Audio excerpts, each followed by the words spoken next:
Donald Trump, let me hear you scream. I have missed Senator Tim Scott from being on the campaign trail, if not just to hear more of things like that. As the folks who have dropped out of the primary race to be the Republican candidate for the general election here coming in November have coalesced around Donald Trump, he has to face off against Nikki Haley tonight in New Hampshire. And Harris Faulkner joins us now to talk to us about her experience being on the ground in New Hampshire, talking to voters, talking to people at rallies. Harris, thank you so much for the time today. It's a pleasure to have you back.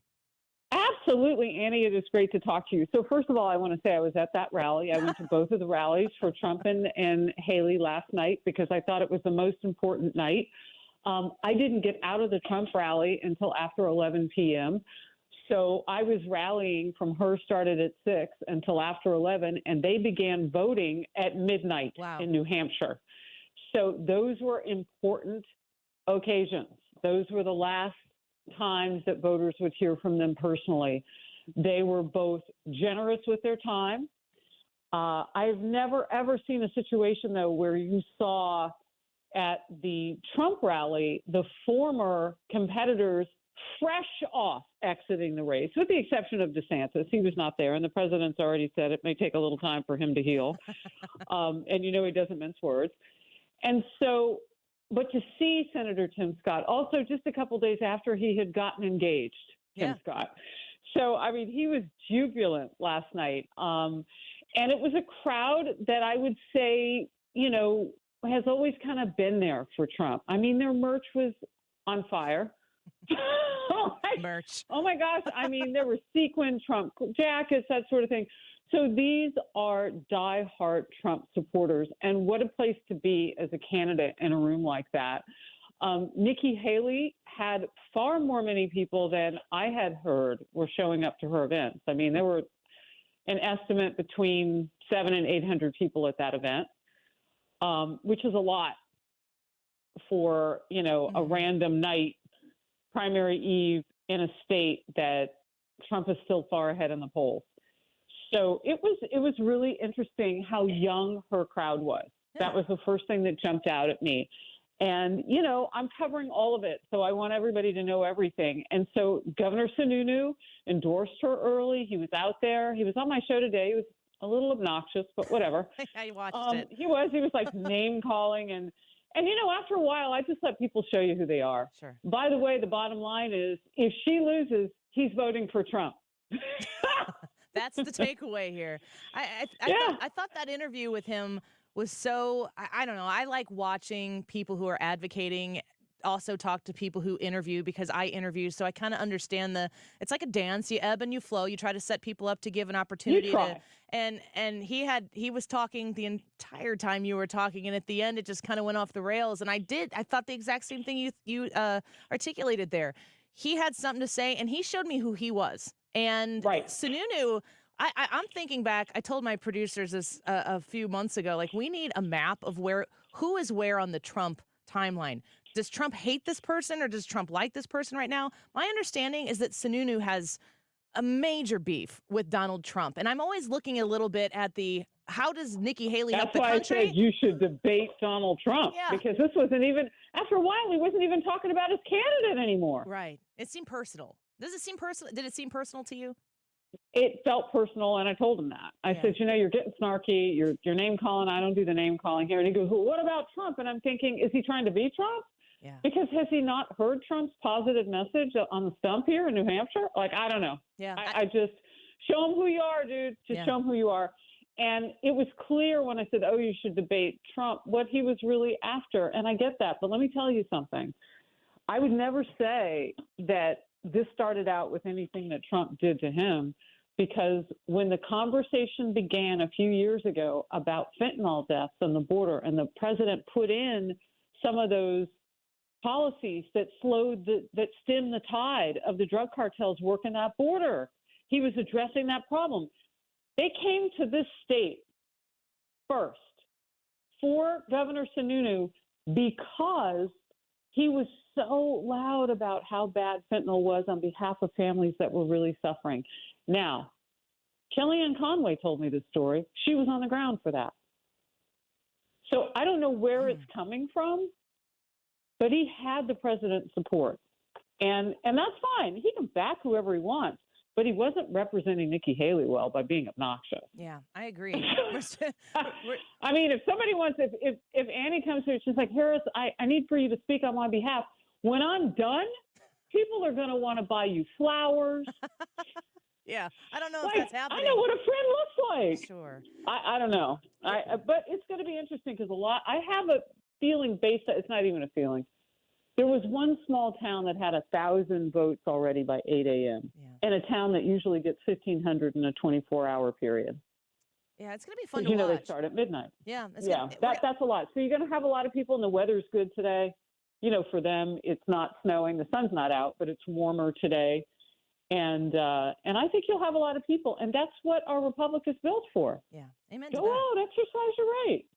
We're speaking with anchor and host of the Faulkner Focus and Outnumbered on Fox News. I don't miss an episode. Harris Faulkner with us right now. It's great prep for my show here because we start at noon Central, so it's right after you guys get done with your 2 back-to-back hours. Of course, I'm listening to you talking about how Governor Sununu, how the arc of that conversation ended on Trump. The arc of every conversation right now ends on Trump, which to me, it does. I was a big supporter of Ron DeSantis, not in opposition to Donald Trump, but I just liked Ron DeSantis. He was my preference. That's who you like. Yes, and I'm happy to vote for Donald Trump if he becomes the nominee.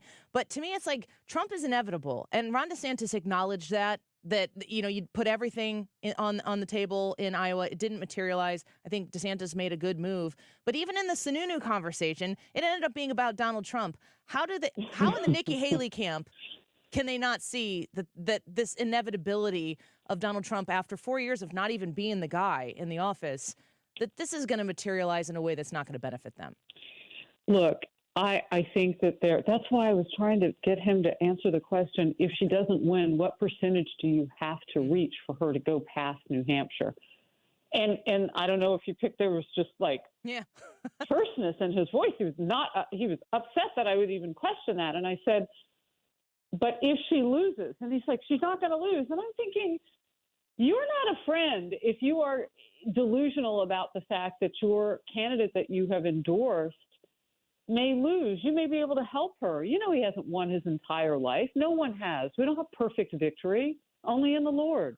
Amen. So, I mean, I didn't really understand that. And what I was thinking is maybe there's not a plan. But when he didn't know how much money she'd raised since DeSantis got out of the race, it told me everything.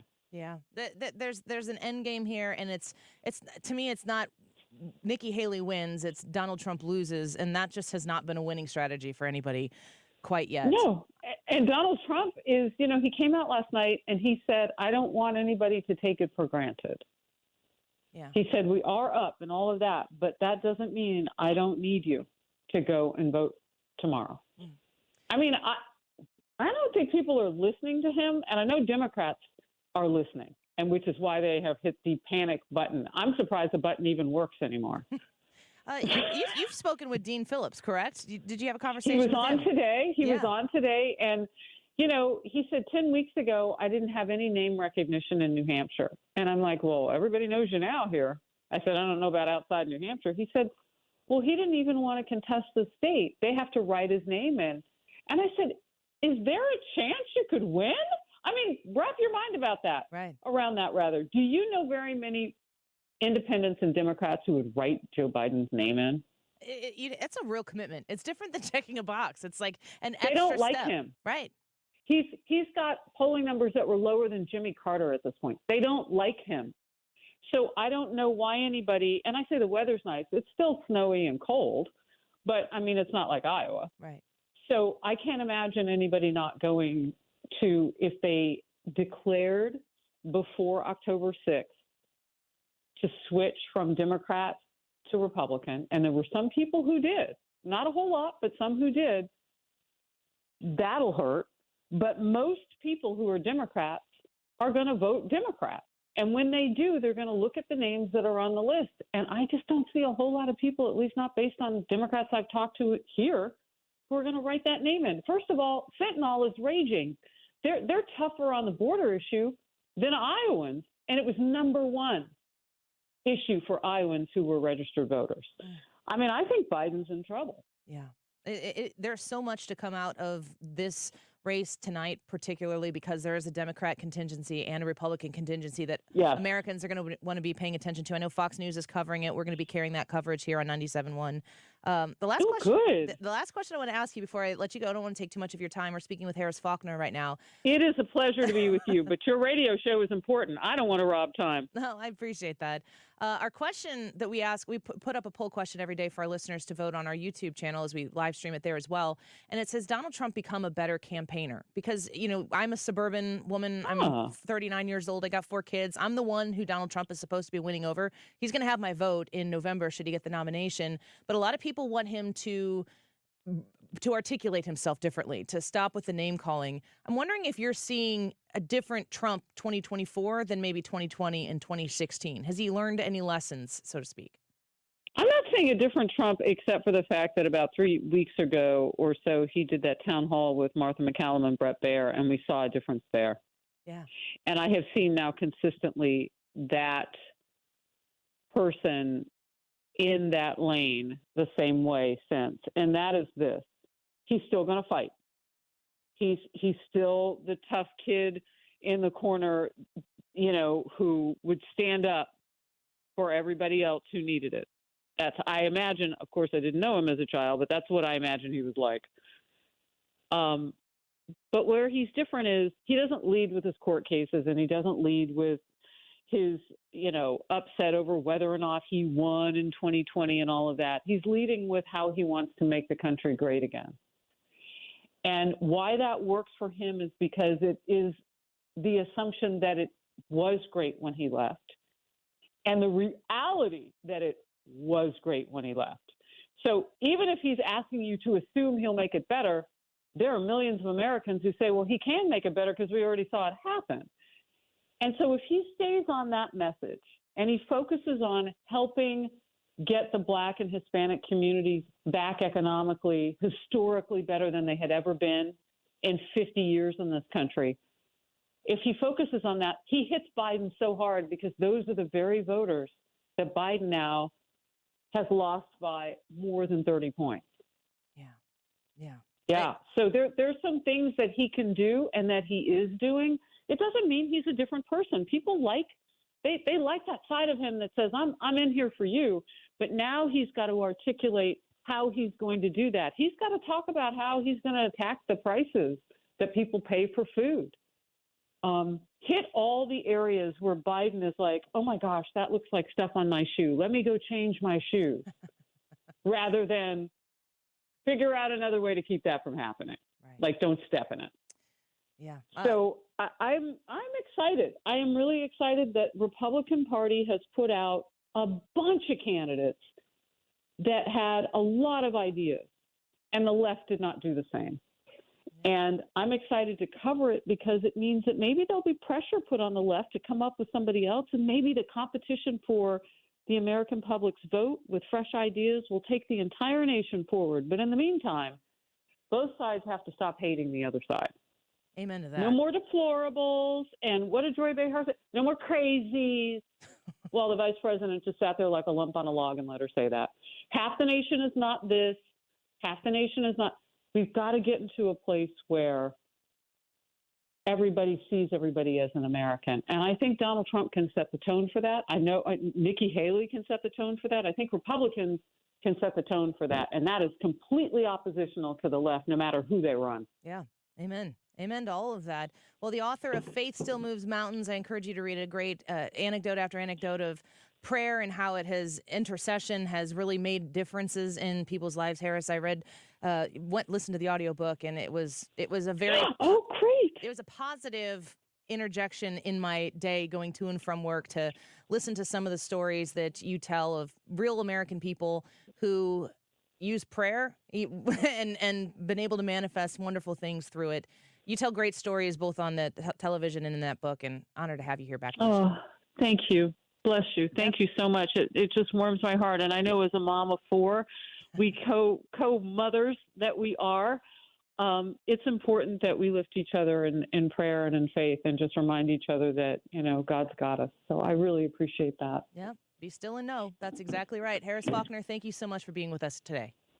Thanks for having me. Of Take course. care. Yep, Go you as well. voters. That's right. Go Chiefs. I'll tell you that too. Here in Chiefs Ooh, Kingdom. yeah, that's a story for another day. Another story. Talk to you soon, Harris Take Faulkner. care. Thank you. Bye-bye. Harris Faulkner, she is the anchor and host of the Faulkner Focus and Outnumbered on Fox News.